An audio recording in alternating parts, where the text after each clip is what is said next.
Hello, welcome back to the channel, and this is a channel where we give you reviews, playthroughs, unboxings. We generally like to talk a load of bollocks about tabletop gaming in general, and in this video we're going to be talking about a hidden movement game. We're going to be talking about Beast, and in this game one of you is going to be the Beast, the others are going to be the Hunters. The Hunters are going to try and kill the Beast is going to try and fulfill some mission objectives that will hopefully allow one of the two sides to win the game. So in this video we're going to be giving you a very brief overview of the rules, telling you what we do like, we don't like. Then we'll come back, we'll tell you whether or not Beast is worth your time and bother today and in the future. So remember, if you're new here, then please consider subscribing to this channel, hit the like button and all that YouTube bullshit.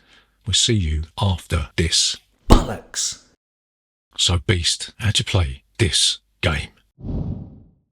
So Beast is a hidden movement game. One player is going to take control of the Beast. The other players are going to take control of some Hunters, right? The Beast player is going to select a Beast and put the board in front of them, and the Hunters are going to select characters and put the board in front of them. You'll place some upgrade cards in a display that you will be able to acquire during the game, and you will select a contract. This will tell you which map you're going to use, which side of the board you're going to use, and you will populate the board with sheep and different villagers and some geezers with swords and all that sort of thing. The Beast will start in a predetermined location, but they'll be able to move 2 spaces before the game begins, right? And the Hunters will be able to start in any of the village locations, yeah? So this game is split into different phases. You've got the dawn phase, you've got the day phase, and then you've got the night phase, right? In the dawn phase, you'll be drafting action cards into your hand. So you'll be doing a sushi go type thing. You'll be choosing a card, passing it on, choosing a card, passing it on until each player has got 4 cards each. You'll see that each of these cards has a top action and a bottom action. The Hunters can use the top action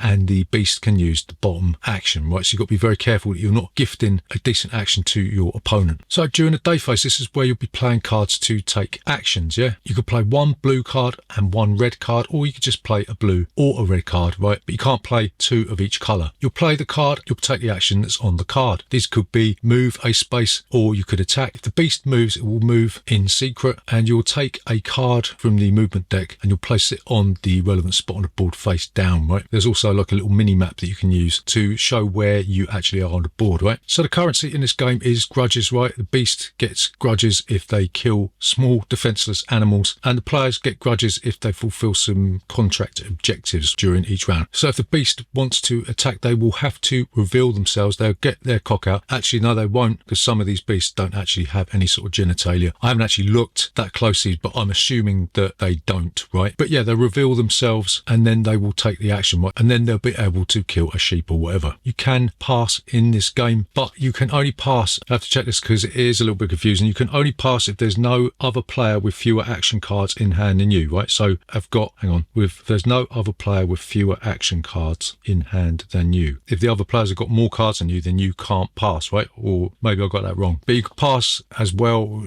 if you can understand that rule. Once all the players have passed, then you will go into the night phase. You'll check the contract rewards. You'll see if you have fulfilled what the contract reward wants you to do, and then you'll get the reward. You'll discard a load of cards and then you'll reset. So you'll discard any cards that you've got left in your hand. You'll discard the item cards that were available to the Hunters. You'll discard the beastly talents, right? The upgrades for the Beast. You'll reset all the wounds on the animals, villagers that have been wounded. Look at the cost to upgrade, and then you'll stick one of those really fiddly little markers on the board, and this will enhance your being, like ginseng tea or maybe Linford Christie's hidden nandrolone stash. So the Beast has also got access to summons. These are some creatures that you can put on a board to do your dirty work for you. You've got wolves and all that sort of thing, and you can send them off to go and kill Hunters and that. And the Hunters can lay traps for the Beast, so they'll choose a segment of the board and then a habitat, and if the Beast goes into that habitat, then they will fall foul of the trap. Also, if the Hunters ever cross the path of where the Beast has been, then you'll have to put a tracking marker down, so this gives you even more information as to where the Beast may or may not be, right? So the Hunters will win if they kill the Beast, and the Beast will win if it fulfills the terms of the contract or it survives until the end of the 3rd day, and then they will be the winner of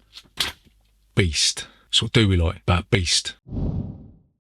Well, I'm going to be upfront with you, actually, because we don't normally do this, right? But I'm going to say not that much, right? It's going to be very, very short. We like the artwork, right? It's fantastic artwork. They've obviously hired a very, very talented artist to get stuck into this game, right? It's absolutely fantastic the way that this game is produced. It's got some fantastic components, and it does look like you're playing through a sort of a folklore graphic novel type thing, right? That's one of the very few pluses of this game. There's also loads and loads of variety. You've got shitloads of hunters to choose from. You've got shitloads of beasts to choose from, loads of contracts to choose from. You've got a double-sided board. There's loads and loads of upgrades, right? There is a lot of stuff to explore in this game, right? And that is about it, right? So now I'm going to start moaning like a miserable old cunt. So don't we like about Beast?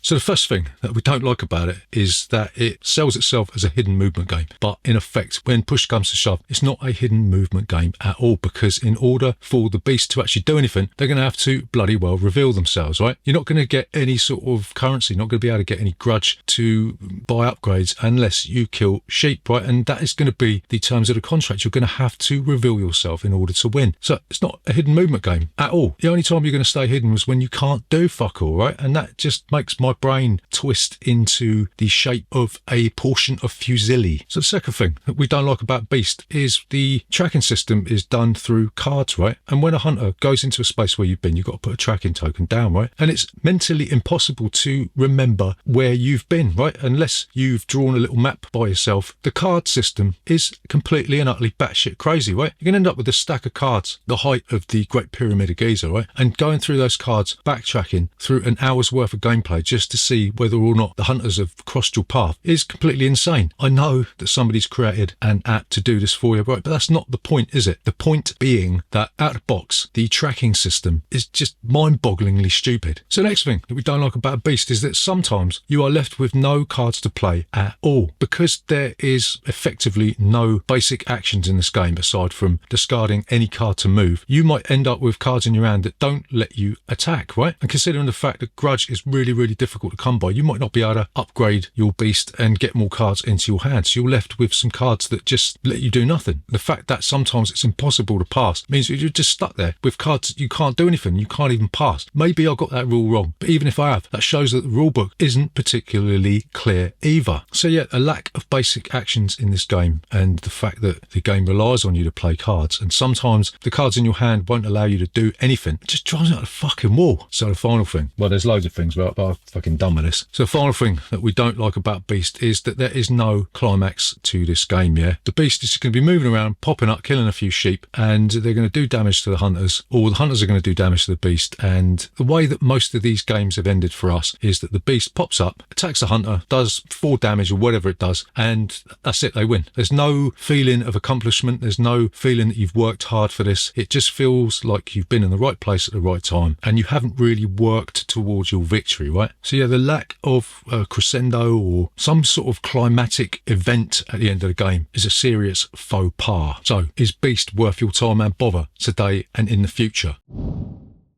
So we're going to say, well, fucking no, of course it ain't. This is one of the worst games that we've played in a very long time. This game is a prime example of style over substance, right? It looks like the dog's bollocks. We saw this on Kickstarter. We don't use Kickstarter anymore, right? We saw this on Kickstarter and we were almost drawn in. We thought it looked like the shit, yeah? But at its core, it's just a complete broken mess. This is the Pat Butcher of board games, right? Doesn't matter how many dangly earrings or how much rouge you paste onto it. It's not going to make it any more attractive. You bitch!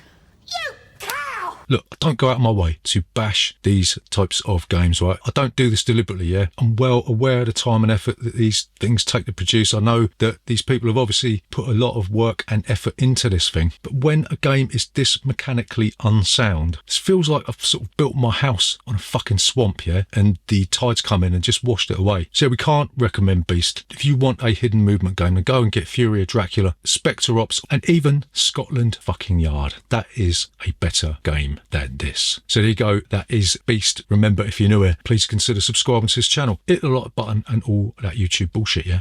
See you next Tuesday.